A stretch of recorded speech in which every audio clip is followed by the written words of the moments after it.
You're a stain on this family. The words landed like a punch across the room, cutting through the clinking of cutlery and awkward laughter. Silence followed, dense and suffocating. All eyes turned toward the end of the dining table, toward me. Before we begin, drop a comment and tell us what would you do in this situation? Be honest, tell me in the comments below. We read every comment. Let's begin. I didn't flinch. I just stared back at my father, Everett Langford, whose face had turned a furious shade of red. My mother, Lorraine, seated next to him in her perfectly ironed pastel blouse, nodded solemnly, as if that was the gospel truth. You don't even deserve our name, she added, lips curled in bitter judgment. I glanced down at my plate. My hands didn't move. I felt every heartbeat in my ears. Then came the laughter.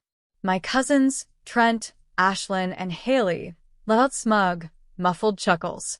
Haley even leaned over and whispered something into Ashlyn's ear, making them both smirk as they looked at me.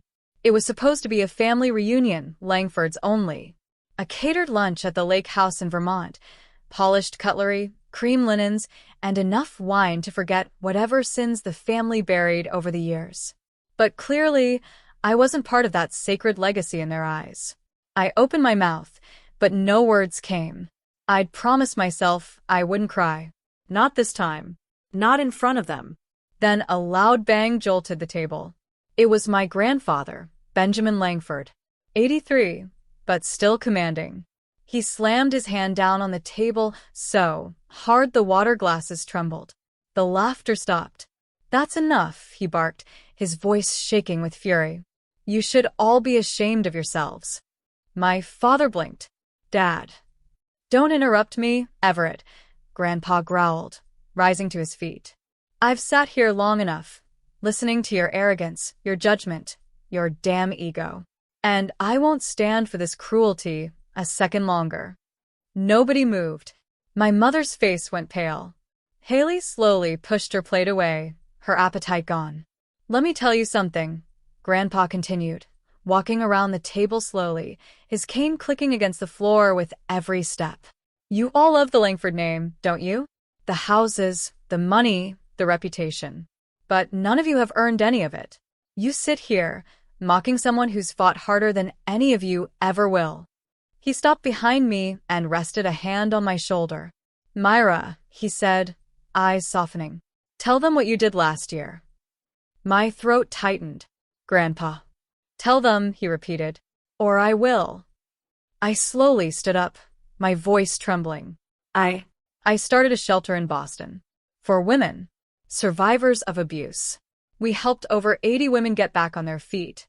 Some of them had children. We housed them, helped them get jobs, even education grants. My father scoffed. You started that with whose money? Mine, I replied firmly. I worked nights at the clinic, did freelance coding jobs. I sold my car. You did that quietly?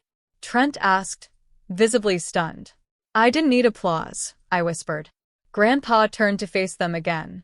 None of you knew that because she didn't broadcast it. But you know what Everett did this year?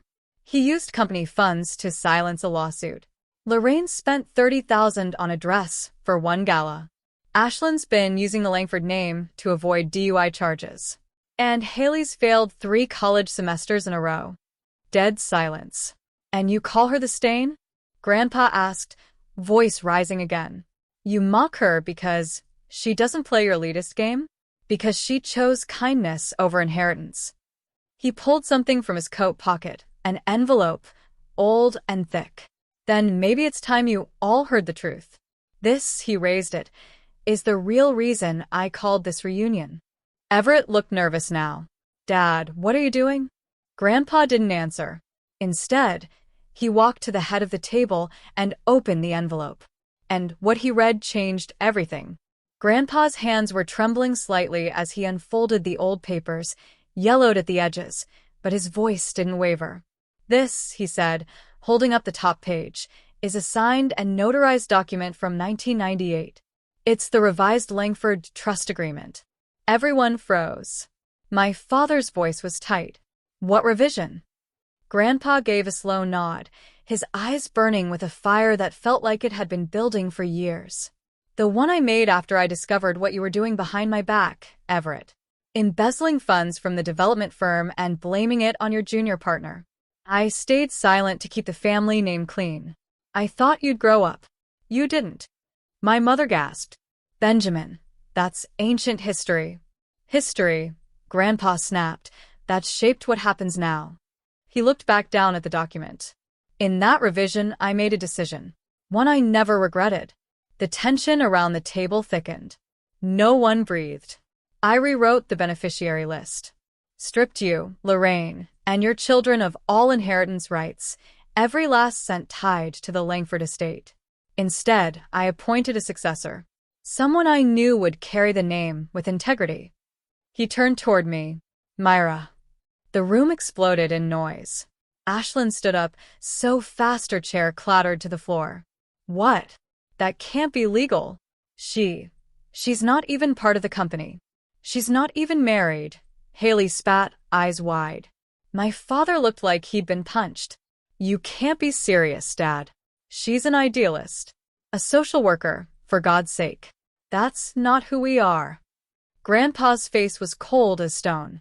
Exactly. That's not who you are. But it's who she is. And that's why she deserves everything. He handed me the second document. The controlling interest in Langford Industries. The lake house. The art. The patents. It's all here. I was waiting for the right moment.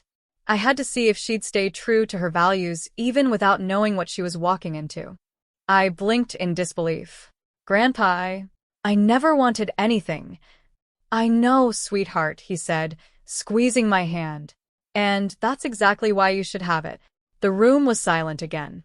Until Trent, the golden boy cousin with the MBA and Instagram perfect lifestyle, muttered, You're handing the entire legacy over to a girl who hasn't even finished paying off student loans? Grandpa turned sharply toward him. A girl who's faced public mockery from her own family. Who's shown more character, more compassion, and more discipline than any of you ever have. If that bothers you, Trent, maybe that's a reflection of what you haven't done. I don't believe this, my mother muttered, grabbing her wine glass with shaking fingers. I do, I said, finally finding my voice. And you know what? I don't care about the lake house or the company or the art. I looked around the table, letting my gaze settle on each face. I came here hoping maybe that this year would be different. That you'd see me, not as a failure, not as a disappointment, just as family. My voice cracked. But you didn't. You never do. And honestly, that's on you, not me. I placed the documents on the table. I don't need your validation. I already had his. Grandpa smiled, proud and firm. My father sat down heavily, his jaw clenched. So what now? I take the reins, I said. But not for the money. For the women who need a roof. For the kids who go hungry. For every person you all looked down on while sipping from crystal glasses. Haley crossed her arms, but her expression had changed. Less anger, more shame. And then my grandfather spoke once more. The Langford name doesn't need to be about arrogance, pride, and greed anymore. It can mean something else now. Something better. Myra's going to show you how. I looked down at my shaking hands. The moment didn't feel like victory. It felt like peace. And for the first time in my life, I felt seen. The afternoon dragged on in tense silence. No one dared to leave the table. My cousins avoided eye contact. My father gripped his water glass like it might save him. My mother kept her arms crossed, eyes fixated on the floral centerpiece, as if it would somehow rewrite reality. I sat beside Grandpa, the weight of the documents resting in front of me like a mountain I never asked to climb. Grandpa, I whispered, leaning closer. Why didn't you ever tell me? He turned to me, eyes softer now but still sharp. Because I needed to know who you were without the money, without the pressure, without the inheritance. You were testing me? I was protecting the legacy. Our name was never supposed to mean expensive scotch and gated communities. It was supposed to mean grit, honor, loyalty. And if I told you everything too soon, you would have been pulled into their games. You stayed clean. I needed that. Across the table, my father finally found his voice again. You raised her to despise us. Admit it. You fed her this outsider complex, so she'd stay away, and you could play puppeteer. Grandpa stood again. I raised her to think for herself. Something you never allowed your kids to do. Ashlyn, who had remained uncharacteristically quiet, finally spoke. So what now? You expect us to just bow down to her? I took a breath and stood. No. I expect nothing from any of you. Everyone turned to me. I'm not here to humiliate you or rub it in your faces. But I'm also not going to pretend your treatment of me didn't hurt. My voice trembled. You all made sure I knew I didn't belong. You laughed when I showed up in thrift store clothes. You posted pictures on group chats without me in them. You made me feel like I was less than human. I stepped away from the table. But I'm not that little girl anymore. I don't cry in bathrooms after family dinners. I don't need your approval. I have my own life, my own values, and now a platform. And I'm going to use it. Trent laughed under his breath. To do what, exactly? Turn Langford Industries into a soup kitchen. I met his gaze. No. I'm going to transform it. No more silencing whistleblowers. No more secret settlements. We're going ethical. We're investing in communities. In green tech. In programs that create actual change. I'll take the empire you all fed on and build something that actually helps people. Ashlyn leaned back in her chair, suddenly unsure of herself. My mother scoffed. You sound delusional. I looked her straight in the eye. No, Mom. I sound free. The words settled into the room like a final note of a symphony. But then Grandpa cleared his throat again. I'm not done, he said, slowly lowering himself back into his chair. There's one more thing. Everyone tensed again. My heart thudded. I made another change to the trust. Myra's not just inheriting the estate. She's also the executor of all family properties and assets. My father stood. What? That's not just control. That's power of attorney. Yes, Grandpa replied. Because she's the only one I trust not to abuse it. He looked at me. It's yours, sweetheart. All of it. To protect. To manage. And to build something better. I felt dizzy. Like I'd just been handed a world I never asked for, but one I suddenly knew exactly what to do with. Are you sure? I whispered. I've never been more sure of anything. Behind me, I heard my cousins rise, chairs scraping back against the floor. One by one, they walked out, quietly, humiliated, no dramatic exit. Just shame trailing behind them like smoke from a long burned-out fire. My mother rose last. You'll regret this, she said without meeting my eyes. No, I replied calm. I'll recover from it, like I did everything else you threw at me. She flinched, but said nothing more. Only my father remained seated, staring at the papers in disbelief, mouthing silent protests like a man watching his castle crumble brick by brick. And me? I looked out the window, toward the lake, sunlight glittering over the rippling water. My voice was steady. It's time to clean the Langford name, not with polish, but with truth. The sun was beginning to dip lower in the sky, casting long golden shadows across the lake lawn outside. Inside, the mood had shifted completely. The reunion was over, at least in the way my family had planned it. The laughter had vanished. The snide comments, the smug expressions, the power plays, all of it was gone. They left behind silence. And truth. I sat at the head of the table now, not because I wanted to, but because Grandpa insisted. He rested beside me, his hands folded calmly on his cane, watching with a strange kind of peace as the last of the staff cleared the dishes and the others disappeared into separate rooms. You okay? He asked gently. I don't know, I admitted. You will be. I turned the pages of the documents in front of me again and again, trying to absorb it. Langford Industries. The properties. The accounts. Even the offshore ones I'd heard rumors about. I'd gone from being the girl no one called to family vacations to the sole executor of everything that bore our name. And I still smelled like vanilla hand sanitizer from the clinic shift I did yesterday. Grandpa, this is huge. Yes. It is.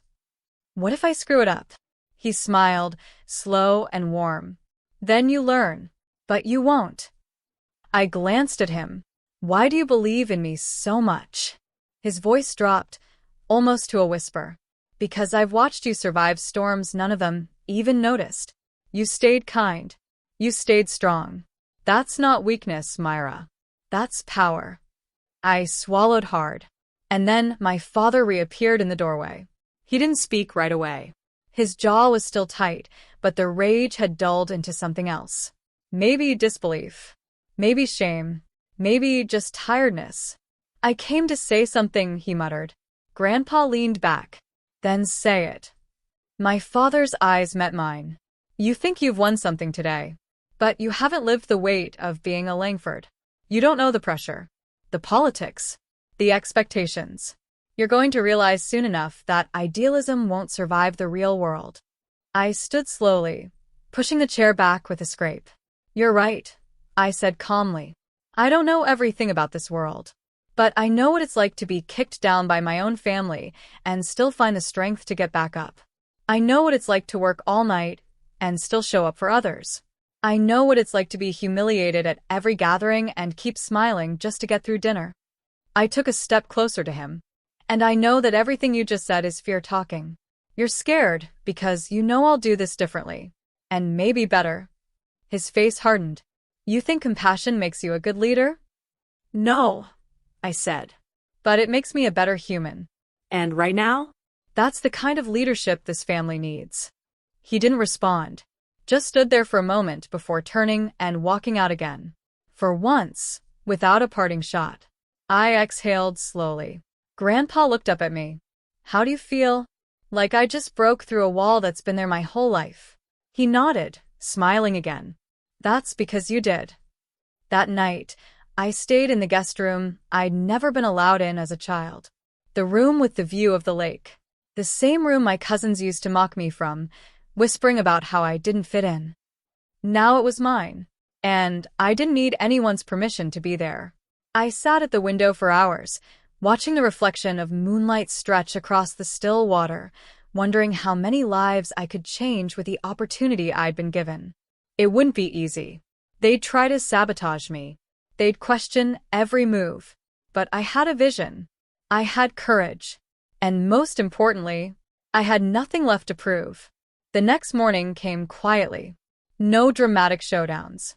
No one waiting at the breakfast table. Just the scent of fresh coffee and the soft creak of floorboards in a house that suddenly felt different, lighter. I stepped into the kitchen, where Grandpa sat with a steaming mug, flipping through the morning paper like it was any other day. Sleep okay? He asked without looking up. I did, I said. Better than I expected. He smiled. It's amazing what truth can do for your spine. I poured my coffee and joined him at the table, the same one where, just yesterday, I was called a stain. Now they were gone. And I remained. Later that day, I walked through the offices of Langford Industries for the first time, not as the girl no one recognized, but as the new leader. People whispered, stunned. A few smiled. Some didn't know what to think. I met with the board, firm but calm. I laid out my plans, investing in mental health programs, ethical business practices, community outreach. A few resisted. One man said, "But this isn't how we've always done it." I smiled. Exactly. By week's end, I visited the shelter I helped build. The women there had no idea I now owned the very company their ex-husbands once worked for. I didn't tell them. I just helped repaint the nursery wall. Because that was who I was. A Langford, yes, but on my own terms. And for once, that was more than enough.